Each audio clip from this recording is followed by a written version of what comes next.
Good morning, guys. Myself Pankaj Singh of Come Here for going to tell today. This is the most important concept, and this concept name is MR plus section with ING concept. दोस्तों, आप सभी लोगों को वंदे मातरम, जय हिंद, जय भारत। मैं हूं पंकज सिंह और आज हम लोग पढ़ने जा रहे हैं EJMR क्या होता है, EJMR का यूज़ कहाँ पे करते हैं, और ये बहुत ही अच्छा एवं मोस्ट कॉन्सेप्ट है। इस कॉन्सेप्ट को हर जगह यूज़ किया जाता है। किस तरीके का सेंटेंस कहाँ कहाँ पे यूज़ किए जाते हैं, ये इतने इम्पोर्टेंट कॉन्सेप्ट है कि इसका यूज़ हर जगह होता है। आइए देखते हैं बिना देर किए हुए EJMR क्या है। सबसे पहला क्वेश्चन आपसे पूछा जाए कि EJMR क्या है, तो आपको इसका जवाब देना होगा कि प्रेजेंट फॉर्म ऑफ बी। क्या बोलेंगे आप? EJMR क्या है? तो प्रेजेंट फॉर्म ऑफ बी। ठीक है, ये क्या है? Present form of be. Be का मतलब क्या होता है? एग्जिस्टेंस और अपीयरेंस। बी मीन्स क्या होता है? बी मीन्स होता है होना। बी मीन्स होता है होना। क्या होना भाई? तो एग्जिस्टेंस का मतलब होता है अस्तित्व। अस्तित्व और अपीयरेंस मीन्स होता है मौजूदगी। कोई चीज़ दुनिया में मौजूद है, उसका एग्जिस्टेंस है, किसी न किसी रूप में है, तो वैसे सेंटेंस को अगर बोलना चाहेंगे तो EJMR का यूज़ करेंगे। ठीक है, आई के साथ एम का यूज़ करेंगे, वी यू दे के साथ आर का यूज़ करेंगे, और ही सीट किसी भी नेम के साथ इज का यूज़ करेंगे। आई होप आपको समझ में आ गया है। नेक्स्ट, और आएगा क्यों नहीं। ठीक है, एक एक चीज़ मैं आपको बताऊँगा कैसे होता है ये। तो एग्जिस्टेंस और अपीयरेंस, जो चीज़ें मौजूद है आपके इन्वायरमेंट में, अगर किसी रूप में है तो उसको बताना चाहेंगे, प्रेजेंट की बात करेंगे तो वहाँ पे EJMR का यूज़ करेंगे। जैसे यह एक पंखा है, दिस इज़ अ फैन। यह एक कूलर है, दिस इज़ अ कूलर। मैं एक शिक्षक हूँ, आई एम अ टीचर। आप एक शिक्षक हैं, यू आर ए टीचर। तो सिंपली जब किसी चीज़ का अस्तित्व बताना चाहते हैं, अपीयरेंस एग्जिस्टेंस को बताना चाहते हैं, तो वहाँ पे EJMR का यूज़ करेंगे। वह एक लड़का है, ही इज़ अ बॉय। वह एक लड़की है, सी इज़ अ गर्ल। तो सिंपली इस तरीके का सेंटेंस अगर बोलना चाहते हैं किसी न किसी रूप में दुनिया में, या और बात करेंगे चाहे कोई नाउन हो चाहे कोई प्रोनाउन हो। सब्जेक्ट की बात करेंगे तो सब्जेक्ट में या तो नाउन हो सकता है या प्रोनाउन हो सकता है। अगर इस तरीके का चीज़ कोई भी इस दुनिया में मौजूद है तो उसको बताना चाहते हैं तो EJMR का यूज़ करेंगे। आप होप आपको समझ में आ गया है। जैसे यह एक पंखा है, तो इस पंखे का एग्जिस्टेंस किस रूप में है? पंखे के रूप में है। तो अगर इसको बोलना चाहेंगे तो दिस इज़ अ फैन बोलेंगे। यह एक लड़का है, इस लड़के का एग्जिस्टेंस अपीयरेंस किस रूप में है? तो लड़के के रूप में है, मौजूद है इस दुनिया में, तो वैसे चीज़ों को बोलेंगे तो दिस इज़ अ बॉय। यह एक बैग है, यह एक मार्कर है। ठीक है, तो it is a marker, it is a fan, it is a boy, this is a girl. कुछ भी इस तरीके के सेंटेंसेस, बहुत सारे लाखों सेंटेंसेस आप बोल सकते हैं। बट मेरा कॉन्सेप्ट है EJMR plus action with ING concept. A का मतलब होता है एक्शन, ए का मतलब होता है एक्शन, या इसी को बोला जाता है वर्ब, और हिंदी में बोला जाता है इसी को क्रिया। ठीक है, जैसे गो एक्शन है, ईट एक्शन है, प्ले एक्शन है। अगर ये भी नहीं समझ में आ रहा है तो सिंपल आपको एक चीज़, एक्शन क्या होता है, वर्ब क्या होता है, तो जिसके लास्ट में ना लगा रहे वही हमारा वर्ब होता है। जैसे गो मीन्स होता है जाना, ना लगा हुआ है। ईट मीन्स होता है खाना, ना लगा हुआ है। तो इस तरीके से आप इसको वर्ब को, एक्शन को पहचान सकते हैं। जंप मीन्स होता है कूदना, रन मीन्स होता है दौड़ना, लाफ मीन्स होता है हंसना। तो जिसके अंत में ना लगा रहे ये आपका वर्ब है, एक्शन है, क्रिया है। ठीक है, एक्शन विद ING कहाँ पे यूज़ करेंगे? तो जहाँ पे कोई काम कंटिन्यू हो रहा हो, हम कंटिन्यूटी की बात करेंगे। अगर और इस तरीके से हिंदी के अकॉर्डिंग आप समझना चाहते हैं तो इसको आप बोलते हैं प्रेजेंट कंटिन्यूअस टेंस में समझते हैं, और हिंदी में पहचान के तौर पे उसके लास्ट में लगा रहेगा रहा है, रही है, रहे हैं। रहा है, रही है, रहे हैं। अगर ऐसा हिंदी के अकॉर्डिंग आपको मिलता है, ट्रांसलेशन बनाने के मिलता है, तो आप EJMR का यूज़ करेंगे और साथ में उसके ING को ऐड करना होता है। ठीक है, लेकिन कुछ यहीं पे एक कन्फ्यूजन और डाउट इंक्रीज होता है। एक और कन्फ्यूजन होता है कि कुछ ऐसे भी सेंटेंस होते हैं जिसमें ING भी लगता है, EJMR भी लगता है, बट वो सेंटेंस जो होते हैं उसमें रहा रही नहीं होता है। तो वैसे सेंटेंस को कैसे समझे, कैसे बनाएं, आइए कुछ वैसे सेंटेंस को देख लेते हैं। जैसे मैं खड़ा हूँ, मैं खड़ा हूँ, मैं बैठा हूँ, बैठा हूँ, बिल्ली टेबल पर बैठी है, बिल्ली टेबल पर बैठी है। तो मेरे भाई इस तरीके के भी आपको सेंटेंस मिल जाएं तो इसको भी आप प्रेजेंट कंटिन्यूअस यानी is am are plus action with I N G लगा करके बनाएंगे। क्यों? मैं खड़ा हूं, तो मैं खड़ा हूं कब, इससे ये सेंटेंस से यह स्पष्ट हो रहा है कि कंटिन्यूटी का बोध हो रहा है। तो जब कंटिन्यूटी का बोध हो रहा है तो इसमें आई एन जी लगा देंगे सिंपली, इसमें रहा रही नहीं देखना है। क्योंकि मैंने आपको एक सेंस बताया है, इस सेंस को फॉलो करिएगा तो आप हिंदी के अकॉर्डिंग हो या ना हो डजेंट मैटर, इस पर कोई निर्भर नहीं करता है। कैसे? तो आप इस सेंस को ही रखेंगे माइंड में। अगर सेंस को रखते हैं तो ये सारे जितने सेंटेंस हैं किसी तरीके का ट्रांसलेशन आपसे पूछा जाता है, आप इजीली बना सकते हैं। कैसे? If any moment is going on continue in present time then is use there is am are plus section with I N G concept. ये कॉन्सेप्ट हमारा बताता है कि कोई भी काम कंटिन्यू हो रहा है, वैसे सेंटेंस को अगर बोलना चाहते हैं तो रहा रही रहे या न रहे, लेकिन प्रेजेंट की बात हो, कंटिन्यूटी की बात हो, तो वहाँ पे इज एम आर का यूज आप करेंगे। जैसे ये हमारा सेंटेंस बता रहा है कि मैं खड़ा हूं, तो मैं खड़ा हूं कंटिन्यू, तो I am standing, I am standing, मैं खड़ा हूं। मैं बैठा हूं, I am sitting, I am sitting. ठीक है, तो ऐसे सेंटेंस को आप कैसे बनाएंगे? I am sitting, I am standing. अगर इस तरीके का भी सेंटेंस आपको आ जाए कि बिल्ली टेबल पर बैठी है, तो क्या होगा? इसमें तो रहा रही नहीं है। ऐसे सेंटेंस को कैसे बनाएं? तो कन्फ्यूजन आज के बाद दूर। ऐसे सेंटेंस को इससे कंटिन्यूटी का ही बोध होता है और ऐसे सेंटेंस को इज एम आर और एक्शन में आई एन जी ही लगा के बनाए जाते हैं। जैसे the cat is sitting, the cat is sitting on the table, the cat is sitting on the table. बिल्ली टेबल के ऊपर बैठी है, पक्षी पेड़ पर बैठी है। अगर ऐसा भी सेंटेंस आपको पूछ दिया जाए या आपसे कोई पूछे या आपको कहीं बोलना पड़े, तो जैसे पक्षी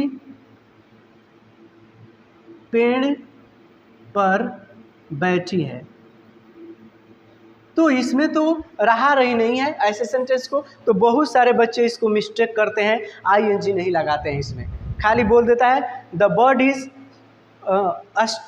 stand, the bird is stand on the tree, ऐसे बोलता है और ये सेंटेंस गलत हो जाता है। इसका सही सेंटेंस क्या होगा? The bird is sitting, the bird is sitting on the tree. ये सेंटेंस सही है, ऐसे बनाएंगे आप।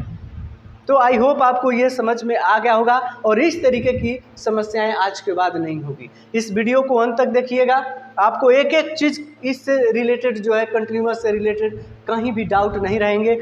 आप लोग इसका स्क्रीनशॉट ले लीजिए और या आप इसका नोट्स बनाते चलिए, कहीं भी दिक्कत नहीं होगी। आपको बिल्कुल बेसिक से इंग्लिश बोलने और पढ़ने लिखने ट्रांसलेशन हर चीज़ इसमें इंक्लूड है, आपको कहीं भी इंग्लिश में दिक्कत नहीं होगी। आइए देखते हैं अब हमारा मेन कॉन्सेप्ट जो है action with I N G. अब इससे कैसे सेंटेंस बनाए जाते हैं, किस तरीके से सेंटेंसेस आपसे पूछे जाते हैं, तो बहुत सिंपल है। जैसे मैं बाजार जा रहा हूँ, एक सेंटेंस लिया कि मैं बाजार जा रहा हूँ, तो क्या हो जाएगा?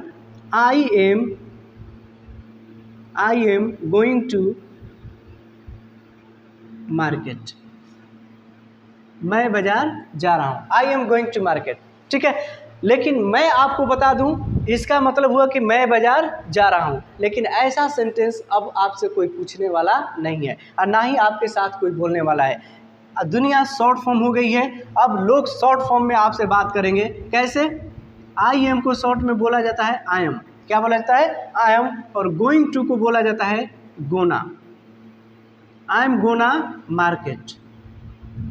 अब आपसे डायरेक्ट कोई बात करेगा तो इस तरीके से बातें करेगा, आई एम गोना मार्केट, और आप कंफ्यूज हो जाते हैं। पहली बार इस तरीके का वीडियो आपको मिल रहा है, इसलिए अधिक से अधिक लाइक शेयर एवं कमेंट करके बताइए आपको ये वीडियो समझ में आ रहा है या नहीं, ठीक है। और मुझे उम्मीद ही नहीं बल्कि पूरा विश्वास है आपको बिल्कुल अच्छे से समझ में आ रहा होगा। I am going to market को शॉर्ट में क्या बोलेंगे, आई एम गोना मार्केट। अब थोड़ा सा यहाँ पे ध्यान से देखिए कि ये क्या होता है, कैसे ऐड होता है, ठीक है। तो बहुत सिंपल चीज़ है ये, आपको लाइफ में कभी नहीं भूलेगा। आई एम को शॉर्ट में क्या बोलते हैं, आई एम, क्या बोलते हैं इसको, आई एम।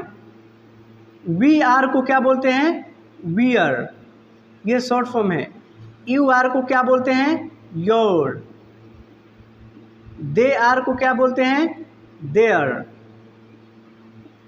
ही इज को क्या बोलेंगे, ही और इज को जब जोड़ेंगे तो हिज, क्या हो जाएगा, हिज। सी इज को जोड़ेंगे तो क्या हो जाएगा, सीज। और इट इज को जोड़ेंगे तो क्या हो जाएगा, इट्स या इट जे, ठीक है। इट्स बोलिए, इट बोलिए, किसी भी नेम के साथ शॉर्ट फॉर्म नहीं होता, इसलिए इसके साथ आपको इज ही लगाना पड़ेगा। Any doubt? आई होप आपको बिल्कुल समझ में आ रहा होगा। तो इसका मतलब क्या हो जाएगा, मैं बाजार जा रहा हूँ, क्या हो जाएगा, मैं बाजार जा रहा हूँ, ठीक है। आई एम गोना मार्केट। अगर कोई आपसे पूछ दे कि मैं स्कूल जा रहा हूँ, वह स्कूल जा रही है, तो क्या हो जाएगा, सी इज गोइंग टू स्कूल। तो सी इज गोइंग टू ना बोल करके सी इज गोना, क्या बोल सकते हैं हम, सी इज गोना। देख लीजिए, सी इज को क्या बोलते हैं, सीज, और गोइंग टू को शॉर्ट में बोलते हैं gonna. She is gonna school, she is gonna market, she is gonna coaching, anything you can tell this type of. आप इस तरीके से आसानी से बोल सकते हैं, या इंग्लिश में इंग्लिश टू इंग्लिश किसी से बातें कर रहे हैं तो इसी तरीके का इसी लफ्ज़ को यूज़ करेंगे। आई होप आपको समझ में आ रहा है। लेकिन अगर आपसे कोई निगेटिव क्वेश्चन कर दे, जैसे मैं नहीं पढ़ रहा हूँ, मैं नहीं जा रहा हूँ, मैं नहीं खा रहा हूँ, तो उस कंडीशन में क्या होगा, I am not, I am not gonna, चूँकि अब गोना ही मैं लिखूंगा। गोना क्या है, गोइंग टू को शॉर्ट में गोना बोलते हैं। आई am gonna, I am not gonna market, मैं बाजार नहीं जा रहा हूँ। इसका मतलब क्या हो जाएगा कि मैं बाजार नहीं जा रहा हूँ, I am not gonna market, ठीक। इसको आई एम को शॉर्ट में, एम नॉट को शॉर्ट में क्या बोल सकते हैं, एमंट भी बोल सकते हैं, या इसको ऐसे भी बोल सकते हैं, आई एमंट। आई एमंट, एम नॉट को जोड़ दिया तो क्या हो गया, एमंट गोना मार्केट। आई होप आपको समझ में आ रहा है। आई एम नॉट को, एम नॉट को शॉर्ट में क्या बोलते हैं, एमंट। आई एमंट गोना मार्केट, ये भी बोल सकते हैं। इसका मतलब वही होगा कि मैं बाजार नहीं जा रहा हूँ। या अब एक और चीज़ ध्यान में रखिए, शॉर्ट फॉर्म बहुत सारे यूज़ हो रहे हैं, आपको शॉर्ट फॉर्म ही यूज करने होंगे, ठीक है। तो कैसे यूज़ करेंगे भाई, is not, is not, am not, are not, ठीक है। तो इज नॉट को शॉर्ट में क्या बोलते हैं, इजंट। एम नॉट को शॉर्ट में क्या बोलते हैं, एमोंट। और आर नॉट को शॉर्ट में क्या बोलते हैं, आरंट, ठीक है। और इन तीनों के बदले एक वर्ड यूज होता है जिसको बोलते हैं एंट। क्या बोलते हैं इसको, एंट, AINT, एंट शॉर्ट में। या इसको आप ऐसे भी बोल सकते हैं, I ant, I ain't gonna market, I ain't gonna market. इसका भी मतलब यही हुआ, मैं बाजार नहीं जा रहा हूँ। तो आप सिर्फ एक ही सेंटेंस को जानते हैं, इसी तरीके से बोला जा सकता है इंग्लिश, बट नहीं, आज इंग्लिश का दायरा बढ़ गया है, इंग्लिश कई तरीके से बोली जा सकती है। कैसे बोल सकते हैं, I ain't gonna market, simply you can say this type of, you have no any props so you can tell this type of, ठीक है। आप इस तरीके से सिंपली बोल सकते हैं, I have no any props, ठीक। आई एंट गोना मार्केट, मैं बाजार नहीं जा रहा हूँ। अगर आपसे कोई क्वेश्चन करे, क्या आप बाजार जा रहे हो, क्या आप पढ़ रहे हो, क्या आप लिख रहे हो, क्या आप नाच रहे हो, क्या आप गा रहे हो, that type of any person asked to you this type of question so you can tell this type of answer. अगर आपसे कोई इस तरीके का प्रश्न करता है तो आप ऐसे आंसर दे सकते हैं, क्वेश्चन कर सकते हैं। कैसे, इज एम आर को बाहर कर देंगे तो क्या हो जाएगा, are you gonna market question mark. Are you gonna market, क्या आप बाजार जा रहे हैं? तो बोलेंगे yes I am gonna market, हाँ मैं बाजार जा रहा हूँ। No I ain't gonna market. ठीक है, ऐसे क्वेश्चन का, इस क्वेश्चन का आंसर देना है। ठीक, जब इसका निगेटिव बनाएंगे तो क्या हो जाएगा? एंट। एंट यू, चूंकि एंट यहाँ पे क्या है तो am not, are not, is not के बदले हम क्या बोल सकते हैं? एंट। तो सबके लिए एंट यू गोना मार्केट,